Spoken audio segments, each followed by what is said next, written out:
নমস্কার। গল্পের ও কবিতার সংসারে সবাইকে অনেক অনেক শুভেচ্ছা। আশা করি আপনারা সবাই ভালো আছেন। পুজো এসে গেছে, ভালো থাকবেন সবাই। আজ আমরা পড়ব নরেন্দ্রনাথ মিত্রের লেখা রত্নাবাই। কাহিনীটি আবিরচাঁদ রূপচাঁদের আত্মজীবনাত্মক। বিভিন্ন সন্ধ্যায় বিভিন্ন প্রসঙ্গে এই কাহিনীর তিনি আভাস দিলেও প্রধানত একটি বিশেষ দিনের বৈঠকেই আমূল আখ্যানটি তার কাছ থেকে জানতে পেরেছিলাম। অবশ্য শ্রুতির পুনরুদ্ধার করতে গিয়ে অন্যান্য দিনের আলাপ আলোচনার কিছু কিছু অংশ যে এই কাহিনীর মধ্যে মিলে যায়নি, এ কথা জোর করে বলতে পারব না। এটুকু রূপান্তর ছাড়া আর যা অদলবদল হয়েছে তা নিতান্তই ভাষান্তরের। তাঁর প্রাদেশিক মারাঠি মিশ্রিত হিন্দিকে স্বকীয় ভাষায় অনুবাদ করে নিয়েছি। তাতে ভঙ্গিটা একটু এদিক ওদিক হলেও ভাবের বিশুদ্ধতা একটুও ক্ষুণ্ণ হয়নি, একথা নিঃসংশয়ে বলবো। মধ্যপ্রদেশের একটি নাতিখ্যাত শহরে আবিরচাঁদ রূপচাঁদের সঙ্গে আমার পরিচয় হয়েছিল। চাকরিতে ঢুকতে না ঢুকতেই সেই শহরের শাখা অফিসে আমার বদলির হুকুম এলো। শুনে প্রথমটা উল্লসিতই হয়েছিলাম। এই উপলক্ষে নতুন একটা জায়গা অন্তত দেখে আসা যাবে। দেখলামও। গিয়েই সপ্তাহ দুয়েকের মধ্যে অঞ্চলটির ঐতিহাসিক প্রসিদ্ধি আর নৈসর্গিক চমৎকারিত্বের নিদর্শনগুলি ঘুরে ঘুরে সব নিঃশেষ করে ফেললাম। ভাঙাচোরা যত দুর্গ আর মন্দির, হ্রদ আর জলপ্রপাত, চারদিকের ছোট বড় নানা আকারের পাহাড়ের বেষ্টনী একাধিকবার প্রত্যক্ষ করলাম। তারপর এলো ক্লান্তি। মাঠঘাটের সমতলে ছাড়া পাওয়ার জন্য চোখ তৃষ্ণার্ত হয়ে উঠল। মন ছটফট করতে লাগলো কলকাতার স্বজন বন্ধুদের জন্য। কিন্তু ছটফট করলে তো উপায় নেই।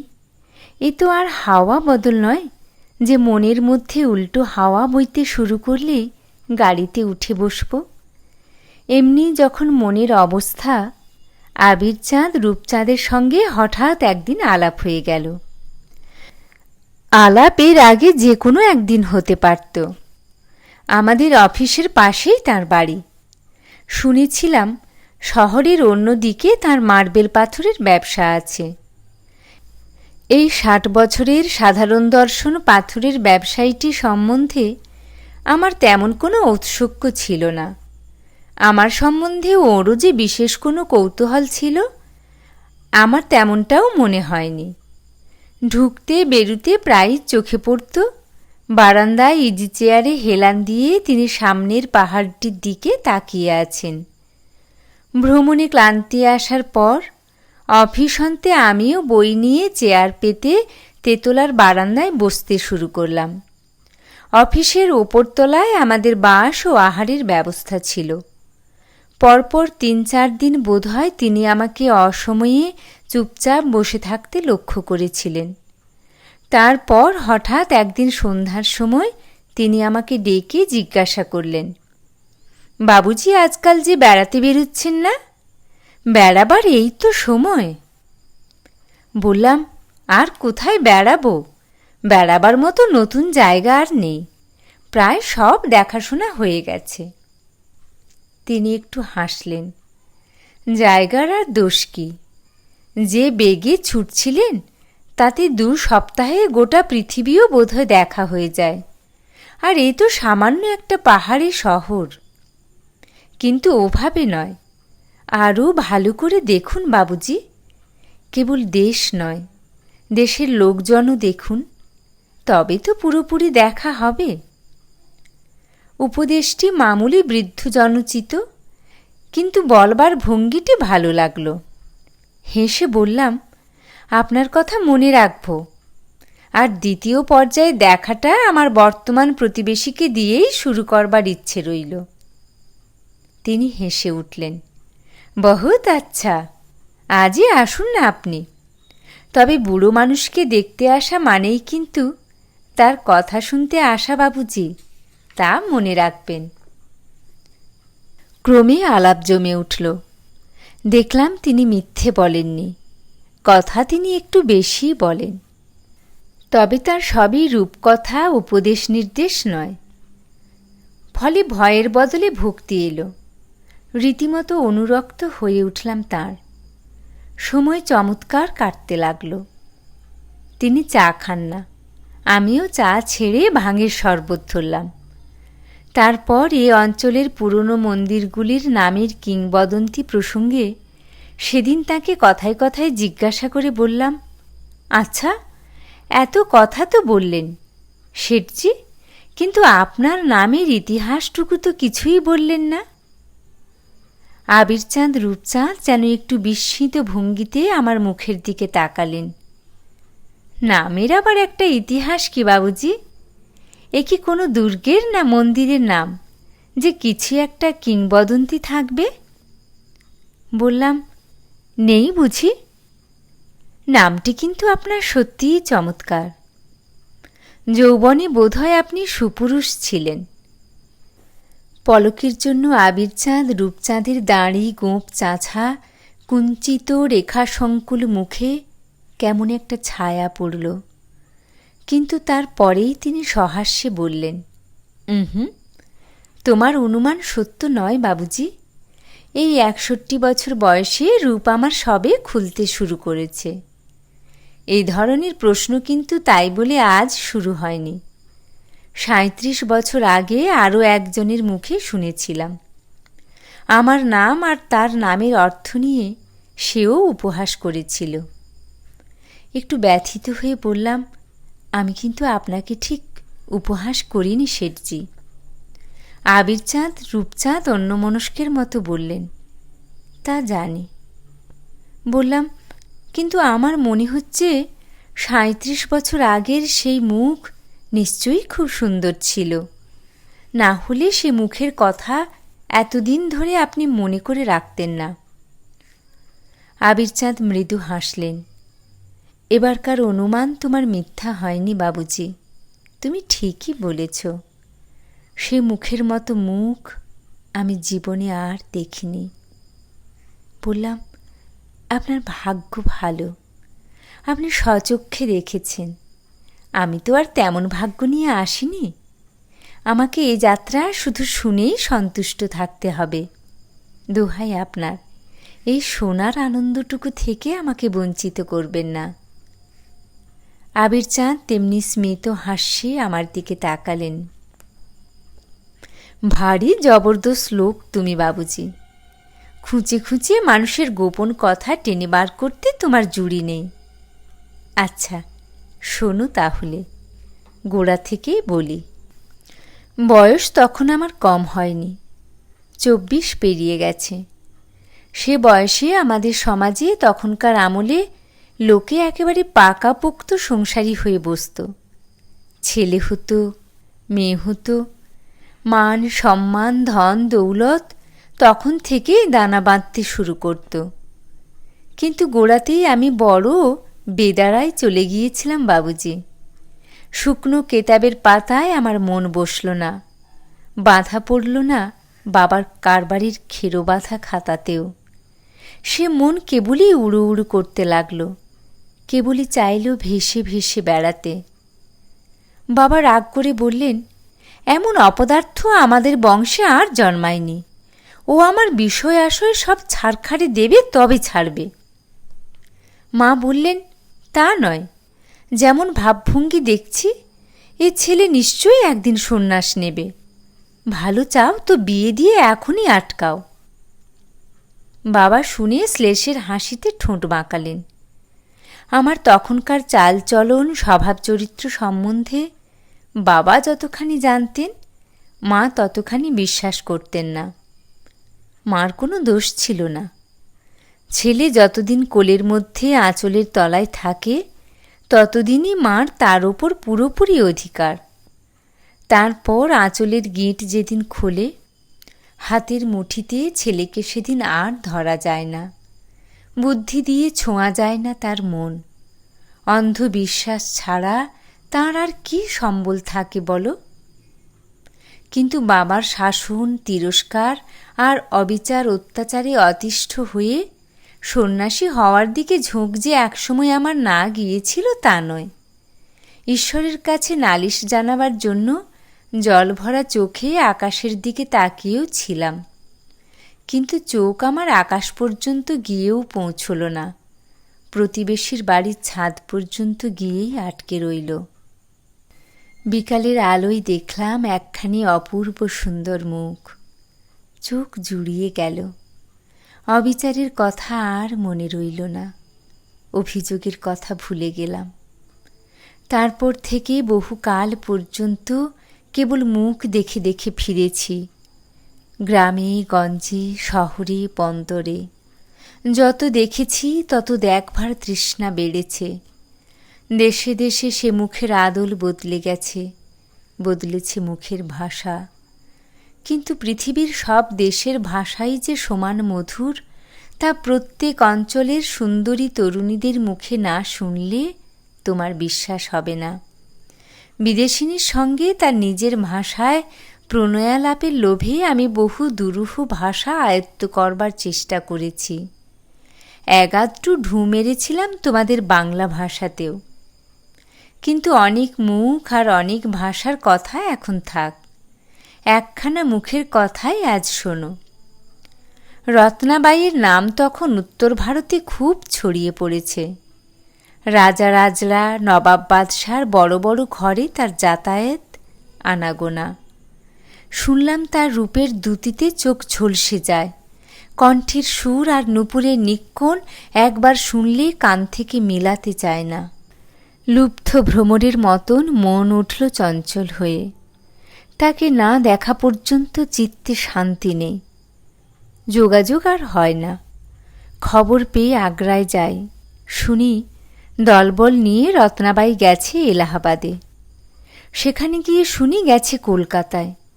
কলকাতা পর্যন্ত ধাওয়া করে শুনতে পাই পূর্ববঙ্গের কোনো এক জমিদারের বজরায় নদীতে সে ভেসে বেড়াচ্ছে। অবশ্য জলে সে বেশি দিন রইল না, ফের উঠল ডাঙায়। লখনৌ শহরে এক রাও সাহেবের নাচের মজলিসে অবশেষে একদিন তাকে দেখলাম। তুমি হয়তো রূপের বর্ণনা শুনবার জন্য উন্মুখ হয়ে আছো বাবুজি, কিন্তু রূপ তো মুখে বর্ণনা করবার জন্য নয়, চোখে দেখবার জন্য। সেই চোখে দেখার রূপকে কতগুলি বাঁধা ধরা শব্দে রূপান্তরিত করে কতটুকু আর তোমাকে দেখাতে পারব, তার দরকারও নেই। তাকে দেখবার লোভ করো না, তবু তার কথা শুনে যাও। কানের ওপর তুমি অনেকখানি নির্ভর করতে পারো, সে তোমাকে সহসা পাগল করবে না, মাতাল করে তুলবে না। কিন্তু চোখ, তাকে যদি তুমি একবার আশকারা দাও বাবুজি, তোমার সমস্ত ইন্দ্রিয় অস্থির আর অশান্ত হয়ে উঠবে। রত্নাবাইকে দেখে আমারও তাই হলো। আসর ভাঙল অনেক রাত্রে। রাও বাহাদুরকে ঘুম পাড়াতে রত্নাবাইয়ের আরও কিছুটা সময় লাগল। নতুন করে কানে কানে সুর ঢালল, গলায় সুরা ঢালল, অবশেষে ছুটি মিলল। আমি পিছনে পিছনে ছুটলাম গোলাপি রঙের নতুন একতলা কুঠিটায়, যেখানে তার বাসা ঠিক হয়েছে সেইখানে। দোরের আড়ালে দাঁড়িয়ে দাঁড়িয়ে দেখলাম রত্নাবাই তার ভারহীন লঘু দেহাধার পালঙ্কে এলিয়ে দিয়েছে। পরিচারিকা পা থেকে ঘুঙুর খুলে দিচ্ছে, গা থেকে বেশবাসের বাঁধন শিথিল করে দিচ্ছে। খানিক আগে যা ছিল সজ্জা, যা ছিল অলঙ্কার, এই মুহূর্তে নিতান্ত বাহুল্যের মতো তা পরম অবহেলায় খসে পড়ছে। ক্লান্তির এই অদ্ভুত রূপ আমাকে উন্মত্ত করে তুলল। যে শব্দ রক্তের ঢেউয়ে আমার বুকের মধ্যে উত্তাল হয়ে উঠেছিল, দোরের করাঘাতে রত্নাবাই তারই প্রতিধ্বনি শুনল। পরিচারিকা অস্ফুট চিৎকার করে উঠল, কিন্তু রত্নাবাই জ্বলন্ত মোমদানিটা তুলে নিয়ে সেই অর্ধনগ্ন বেশে আমার সামনে এসে দাঁড়াল। জ্বলন্ত মোম ফোঁটায় ফোঁটায় গলে গলে পড়তে লাগল। মনে মনে ভাবলাম, আলাদা একটা মোমবাতির দরকার ছিল কি? রত্নাবাই নিজেই যখন এমন করে জ্বলতে জানে। এক মুহূর্ত আমার দিকে তাকিয়ে থেকে রত্নাবাই বলল, কে তুমি? বললাম, এই অধম রূপভিক্ষুর নাম আবিরচাঁদ রূপচাঁদ। আবিরচাঁদ রূপচাঁদ? এক ঝলক হাসি যেন উছলে পড়ল রত্নাবাইয়ের পাতলা পদ্মের পাপড়ির মতো দুটি ঠোঁটের ফাঁকে। সেই হাসির ঝলকে সুধা ছিল না, কিন্তু অঞ্জলি পেতে যদি তা ধরা যেত, তাহলে দুহাতে আমি সেই হলাহল আকণ্ঠ পান করতাম। তারপর আমার দিকে তাকিয়ে রত্নাবাই জিজ্ঞাসা করল, এই নাম তোমার কে রেখেছে? দেখলাম মুখের হাসি চাপা পড়লেও কৌতুকে ব্যঙ্গে রত্নাবাইয়ের দুটি চোখের হাসি তখনও উছলে পড়ছে। নিজের রূপহীন প্রতিবিম্ব রত্নাবাইয়ের সেই ঝকঝকে দুচোখের আয়নায় যেন নতুন করে প্রত্যক্ষ করলাম। বললাম, নাম রেখেছেন মা, মানাবে কিনা তা ভেবে দেখেননি, সে দায় তো তাঁর নয়। রত্নাবাই বলল, তবে কার? প্রিয়ার। মা শুধু নাম রাখেন, ভঙ্গি দিয়ে সুর দিয়ে সে নামের মান রাখেন প্রিয়া। নিত্য নতুন মানই যোগান তিনি। পরম কৌতুকে ভ্রু দুটি নেচে উঠল রত্নাবাইয়ের। তাই নাকি? কিন্তু এখানে তোমার নামের সেই মানে যোগাবে কে? তুমি। হাসির ঢেউয়ে রত্নাবাই যেন টুকরো টুকরো হয়ে ছড়িয়ে পড়ল। ওলো হীরাবাই, দেখ এসে আমার শেষ রাতের প্রেমিক এসেছে। বেশ বেশ, এবার দর্শনী বাবদ 50 গিনি গুনে দাও বন্ধু, তারপর ঘরে এসো। বিস্মিত হয়ে বললাম, 50? রত্নাবাই বলল, হ্যাঁ বন্ধু, 50। তোমার ভাব দেখে মনে হচ্ছে গিনিগুলি তোমার সঙ্গে নেই। যাও, নিয়ে এসো ঘর থেকে, আমি তোমার পথ চেয়ে বসে থাকব। এক রাত যদি ভোর হয়, ভেবো না, আরও 1000 রাত আছে। 1000 রাত যদি ভোর হয়, আছে 1,00,000 রাত। খিলখিল করে ফের হেসে উঠে রত্নাবাই দোর বন্ধ করে দিল। অত টাকা সত্যি সঙ্গে ছিল না, কিন্তু মনে মনে সংকল্প করলাম, যেমন করেই হোক এই 50 গিনি জুটিয়ে আনব। তারপর সেই গিনির মালা রত্নাবাইয়ের চোখের সামনে তুলে ধরব। সেদিন কৌতুকের বদলে লোভে তার চোখ চকচক করবে। রুদ্ধদ্বার খুলে যাবে। তারপর পলকের জন্য হলেও সেই সুঠাম তনু দেহ সম্পূর্ণ আমার আয়ত্তে আসবে। তাকে নিয়ে যা খুশি করব।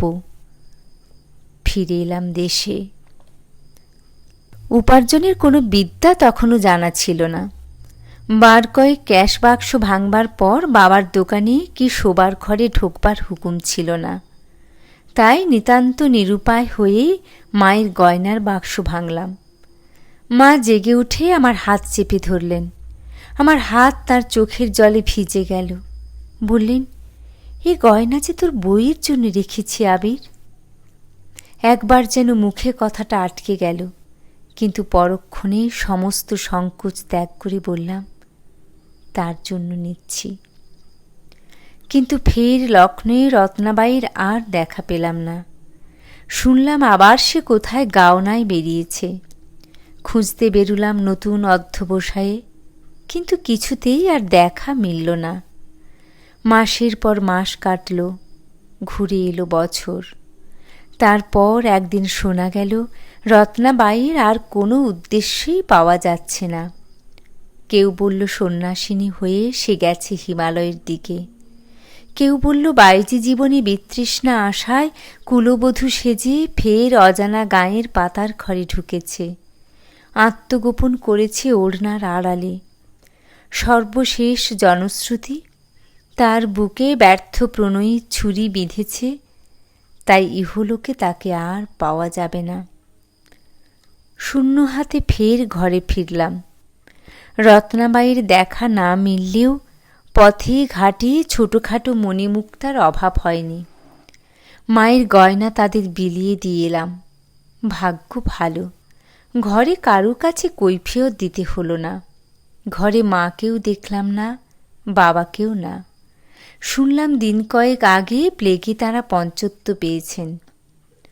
আবির চাঁদ আমার দিকে তাকিয়ে এরপর মুহূর্তকাল চুপ করে রইলেন।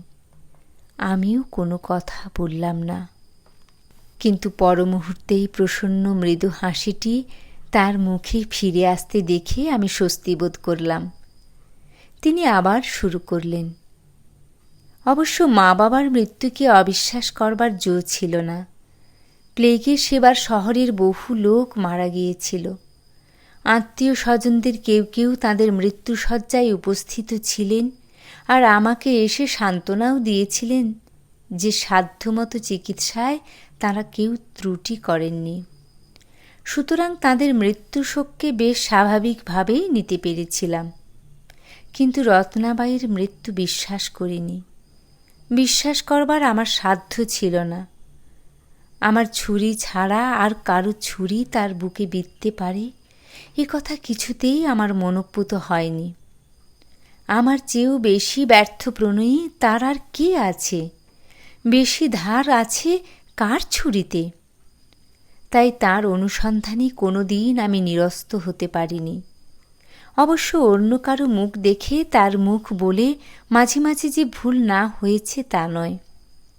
তার মুখ বলে ভুল হয় না এমন মুখ দেখেও মাঝে মাঝে ভুলেছি। কিন্তু রত্নাবাইকে কোনো দিনই সম্পূর্ণ বিস্মৃত হতে পারিনি।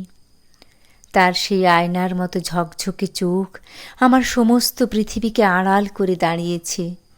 তার ঠোঁটের সেই বিদ্রূপ বাঁকা রূপ তীরের ফলার মতো আমার সমস্ত জীবনকে এপিট ওপিট বিদ্ধ করে রেখেছে। আমি কি করে তাকে ভুলব? তবু খুঁজে খুঁজে কিছুতেই তাকে পাওয়া গেল না। মনের মধ্যে কাঁটার মতো দিনের পর দিন সে বিদ্ধ হয়ে রইল চোখের সামনে। ফুলের মতো কোনো দিন ফুটে উঠল না। বছর 15 বাদে সন্ধ্যার পরে এই ঘরেই বেশ জাঁকজমকের সঙ্গে সেদিন গানের আর পানের অনুষ্ঠান শুরু হয়েছিল। বয়সের দিক থেকে নিজে যৌবনের শেষ প্রান্ত ছুঁই ছুঁই করলেও মনে প্রাণে চালে চলনে আমি অন্য প্রান্তেই ছিলাম। সহচরদের মধ্যে সকলেই ছিল শহরের যুবা বয়সী ধনী সন্তান। সহচারিণীরা সবাই ছিল চারু দর্শনা তরুণী। কেবল যে অর্থের আতিশয্যেই তারা আকৃষ্ট হতো তাই নয়, ব্যর্থতার রহস্যও আমার মধ্যে ছিল। আমার কথার চাটনি ছাড়া মদের আসর পুরোপুরি জমে উঠত না। বাঁয়া তবলায় আমার নিজের হাতের সঙ্গত না থাকলে প্রমোদের আসরে অসঙ্গতি ধরা পড়ত। সেদিনকার আড়ম্বরের কারণ ছিল, নাগপুর থেকে যে নতুন তরুণী নর্তকীটিকে আনিয়েছিলাম তার নাম মণিবাই। তার খ্যাতি প্রতিপত্তি এ অঞ্চলে এত প্রসিদ্ধি পেয়েছিল যে তাকে মাথার মণি করে রাখবার মতো লোকের অভাব ছিল না।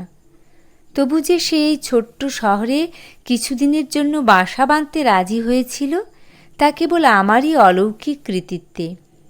একথা আমার সহচরেরা কৃতজ্ঞতার সঙ্গে স্বীকার করেছিল।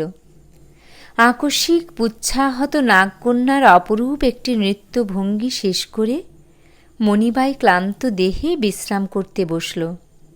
সর্পপুচ্ছের মতো তার সুদীর্ঘ বেণীটি গভীর শ্রান্তিতে পিঠের সঙ্গে লেপ্টে রয়েছে। গৌরবর্ণ মুখে মুক্তার মতো দেখা যাচ্ছে বিন্দু বিন্দু শ্বেত। আসরের সবগুলি চোখ এক জোড়া মুগ্ধ চোখে তাকিয়ে রয়েছে তার দিকে। মণিবাই মৃদু হেসে পানীয়ের জন্য ইঙ্গিত করল। সহাস্যে তার কাচের পাত্রটি রঙিন সুরায় পূর্ণ করে দিলাম। তরুণ দর্শকদের পাত্রগুলিও মদে ভরে উঠল। তারা মুহূর্তের জন্য চোখ ফিরিয়ে গ্লাসে চুমুক দিল। কেবল এক জোড়া মুগ্ধ চোখ কিছুতেই মণিবাইয়ের মুখ থেকে সরে এলো না। গ্লাস ভরা রঙিন পানীয় বৃথায় তার সামনে টলটল করতে লাগল। আমি একটু হেসে আস্তে আস্তে হাত রাখলাম তার কাঁধে। বললাম, খেয়ে নাও বন্ধু, অমন করে এক দৃষ্টে তাকিও না, চোখ ঝলসে যাবে, হৃদয় ঝলসে যাবে। সে জ্বালা নিবৃত্তির একমাত্র মধু আছে এই গ্লাসের মধ্যে। সবাই হেসে উঠল, হাসতে লাগলো মণিবাই। কিন্তু ততক্ষণে চমকে উঠে ছেলেটি আমার মুখের দিকে তাকিয়েছে, আর তার মুখের দিকে তাকিয়ে চমকে উঠেছি আমি। এ মুখ এ আসরে নতুন, কিন্তু এ মুখের সঙ্গে রত্নাবাইয়ের মুখের অবিকল মিল আছে। আমার চোখ থেকে চোখ সরিয়ে নিয়ে সে বলল, মাফ করবেন, মদ আমি খাইনি। বললাম, বটে? এখানে কার সঙ্গে এসেছ তুমি? নাম কি তোমার? বেণীপ্রসাদ এগিয়ে এলো। অন্যায় হয়ে গেছে ওস্তাদজি, ওর সঙ্গে আগে আপনার পরিচয় করিয়ে দেওয়ার সুযোগ পাইনি। একেবারে নাচের মাঝখানে এসে পড়েছিলাম। আমি ওকে সঙ্গে করে এনেছি। ওর নাম চন্দনলাল। আমি বললাম, বেশ বেশ, দল যত ভারী হয় ততই ভালো। তা চন্দনলাল, এখানে কোথায় থাকো? তার হয়ে বেণীপ্রসাদই জবাব দিল, বেশি দূরে নয়, নর্মদার তীরে ভেড়িঘাট গাঁয়ের কাছাকাছি। এখানে পাঠশালায় রোজ পণ্ডিতি করতে আসে। বললাম, কিন্তু এখানে কেন? এখানকার ছাত্রছাত্রীরা ওর কাছে কি পাঠ নেবে? বেণীপ্রসাদ বলল, পণ্ডিতকে আপনার কাছেই পাঠ নেওয়ার জন্য ধরে এনেছি ওস্তাদজি। ও ভারী বোকা, কোনো কোনো শাস্ত্রে ওর একেবারেই বর্ণপরিচয় নেই।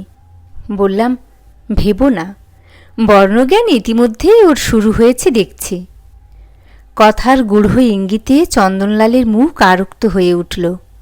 মণিবাই তেমনি হাসতে লাগল মুখ টিপে টিপে। এক ফাঁকে একান্তে ডেকে আরও একটু পরিচয় নিলাম চন্দনলালের। ওর বাবা দীর্ঘকাল সংসার ত্যাগ করে সন্ন্যাসী হয়ে গেছেন। মা আছেন ঘরে, পুণ্য স্নান আর পূজা অর্চনা নিয়েই থাকেন। মাতুল সম্পত্তি পেয়ে সম্প্রতি ওরা এ অঞ্চলে এসেছে। কিন্তু আশ্চর্য, রত্নাবাইয়ের সঙ্গে এমন মুখের মিল ওর কি করে এলো? বছর 20-21 হবে চন্দনলালের বয়স। 15 বছর আগে রত্নাবাইয়ের বয়সও ঠিক এমনই ছিল। চন্দনকে বিদায় দেওয়ার সময় বললাম, এসো মাঝে মাঝে। চন্দনলাল বলল, দয়া করে অমন অনুরোধ আমাকে করবেন না।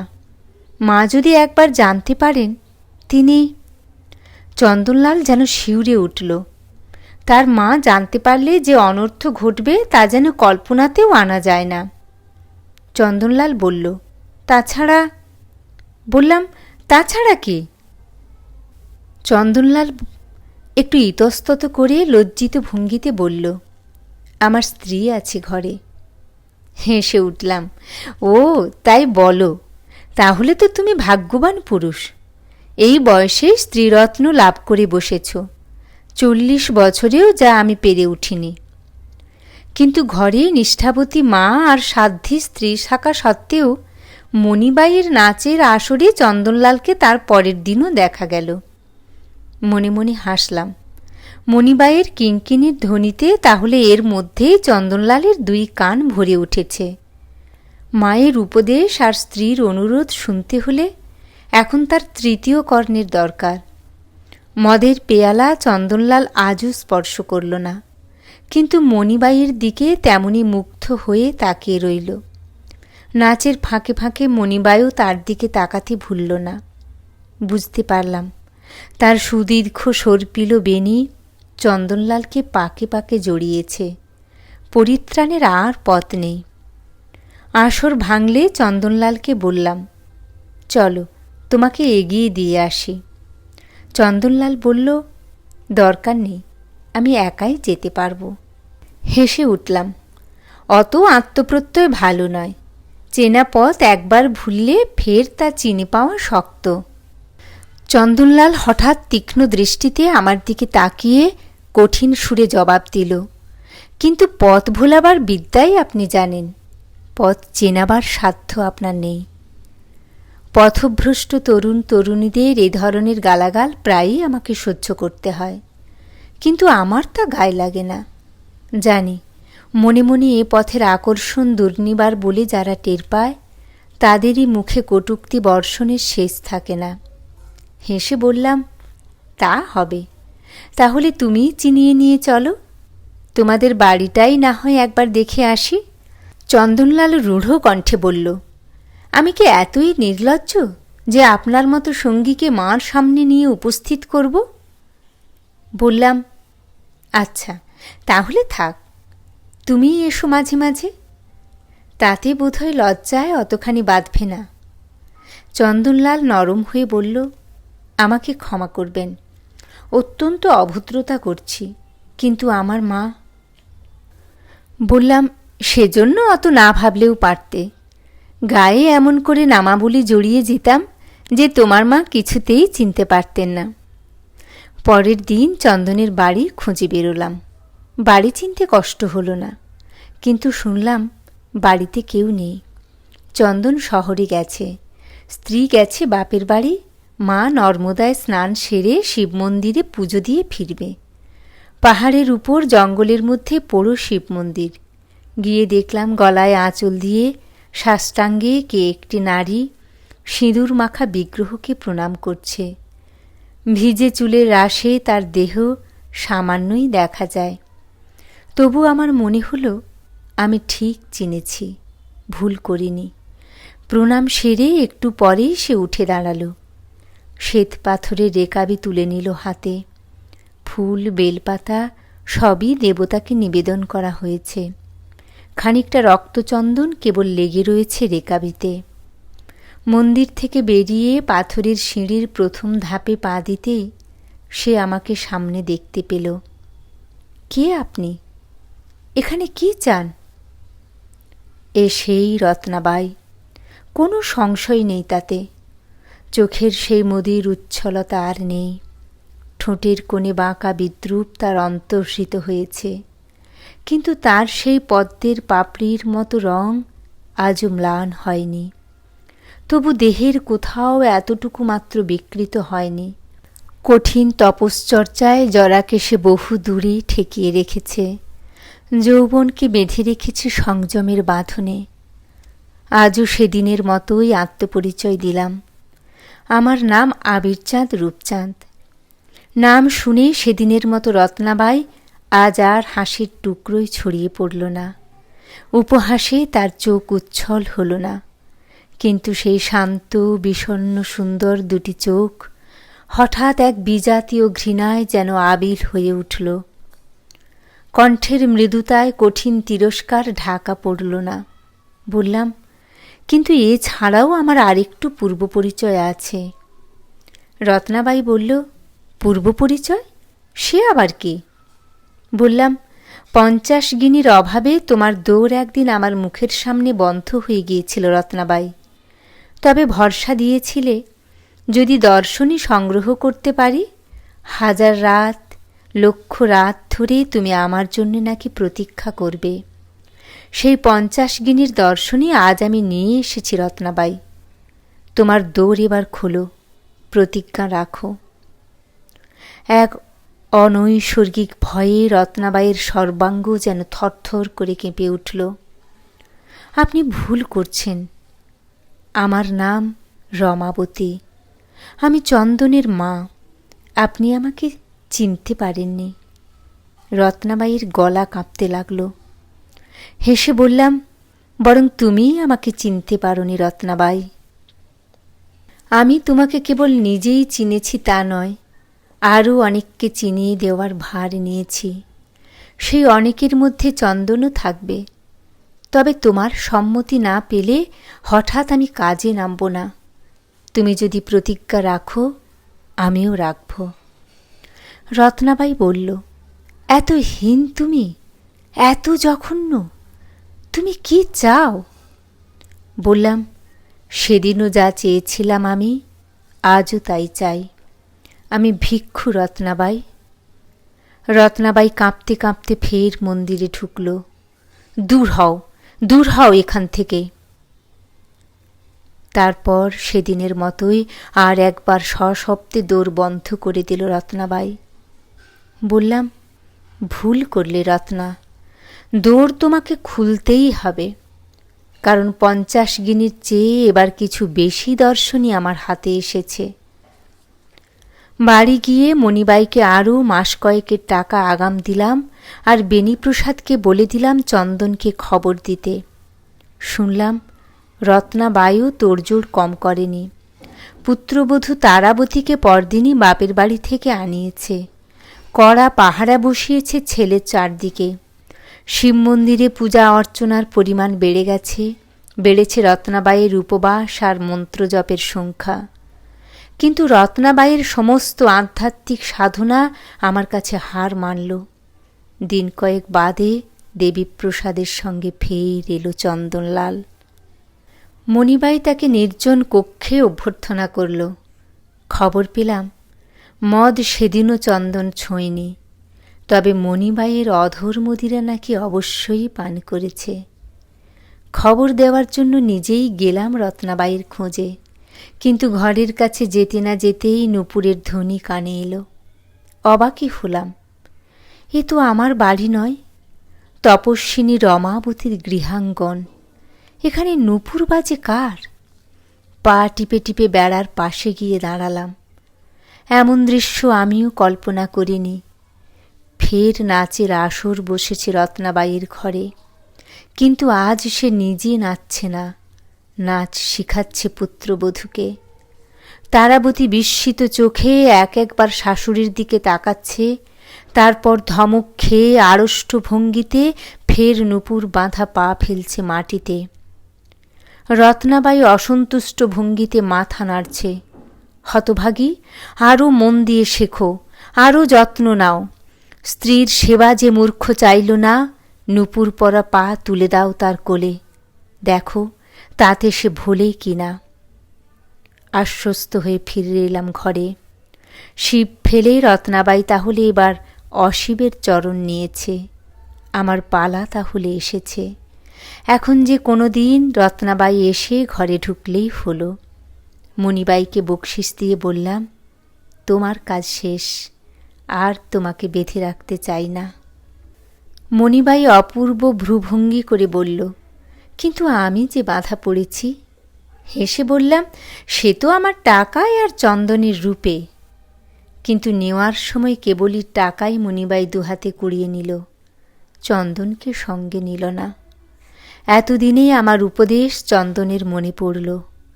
সুরার পাত্রে অধরের স্বাদ খুঁজতে লাগল। তারপর একদিন সত্যিই ডাক এলো রত্নাবাইয়ের কাছ থেকে, শিব মন্দিরে নয়, তার নির্জন শয়ন ঘরেই। চন্দনলাল বাড়িতে ঢোকে না। অকেজো তারাবতীকে ফের বাপের বাড়ি পাঠানো হয়েছে। ঘরে শুধু আমি আর রত্নাবাই। অঙ্গে সামান্য আভরণ, পরনে লাল পেড়ে তসরের শাড়ি, তবু যেন রূপের অন্ত নেই। মনে হলো যেন পাথরের গড়া একখানা দেবী মূর্তি। কিন্তু আমি তো দেবতা নই, আমার রক্তে রূপের ক্ষুধা। সে রূপ পাথরের মধ্যে আমি দেখতে শিখিনি। আমার চোখে রূপময়ী শুধু রক্ত মাংসের নারী, তবে তার হৃদয় বোধ হয় পাথরেরই। তার সেই পাথরের প্রতিমা হঠাৎ আমার পায়ের ওপর ভেঙে পড়ল। ঝর্নার ধারা ছুটল পাথর ভেঙে। মিনিট কয়েক নিঃশব্দে কাটল। শেষে রুদ্ধ কণ্ঠে রত্নাবাই বলল, রক্ষা করো চন্দনকে, ওকে বাঁচাও। তুমি যা চেয়েছ তাই দেব।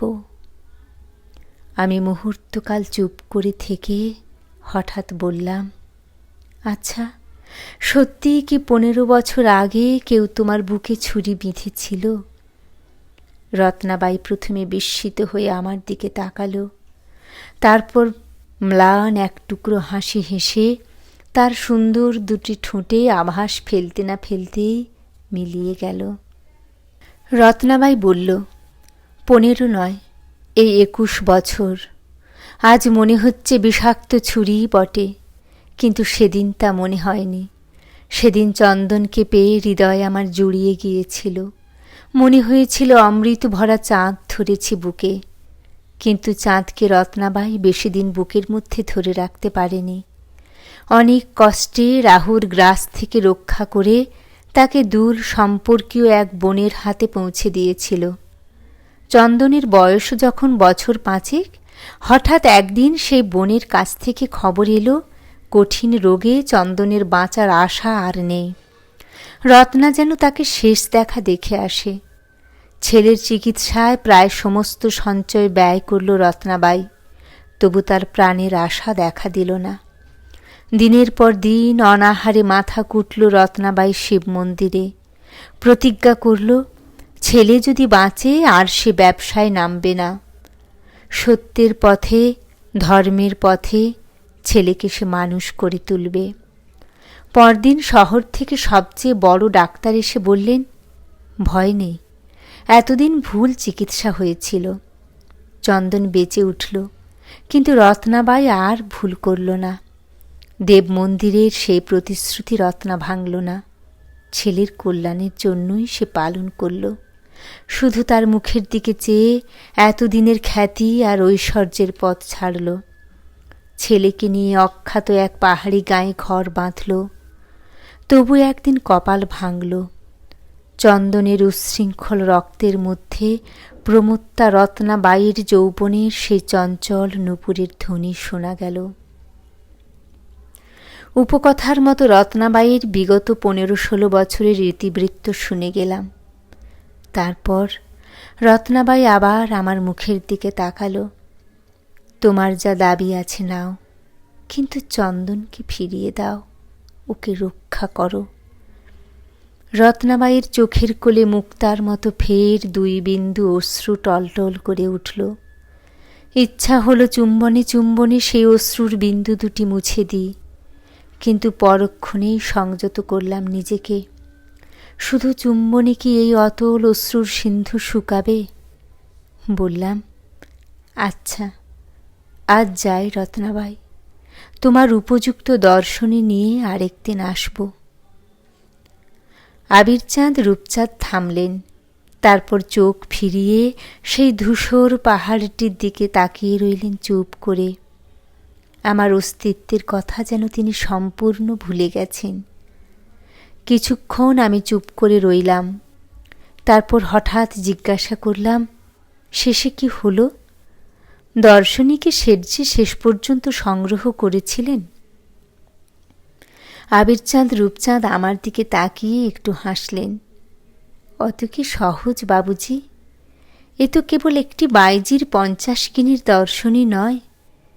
এ দুজন পুরুষের বাঁকা চোরা বিশৃঙ্খল জীবন। নারীর 2 বিন্দু অশ্রুতে তার কতটুকু প্রতিবিম্বই বা পড়ে। তবু চেষ্টা করছি। শেষ না বাবুজি, এ গল্পের আজও শেষ হয়নি। নমস্কার। কেমন লাগলো আজকের গল্প জানাবেন। ভালো লাগলে লাইক করবেন, কমেন্ট করবেন, শেয়ার করবেন, আর উদ্বুদ্ধ হওয়ার জন্য সাবস্ক্রাইব করবেন। ভালো থাকবেন সবাই।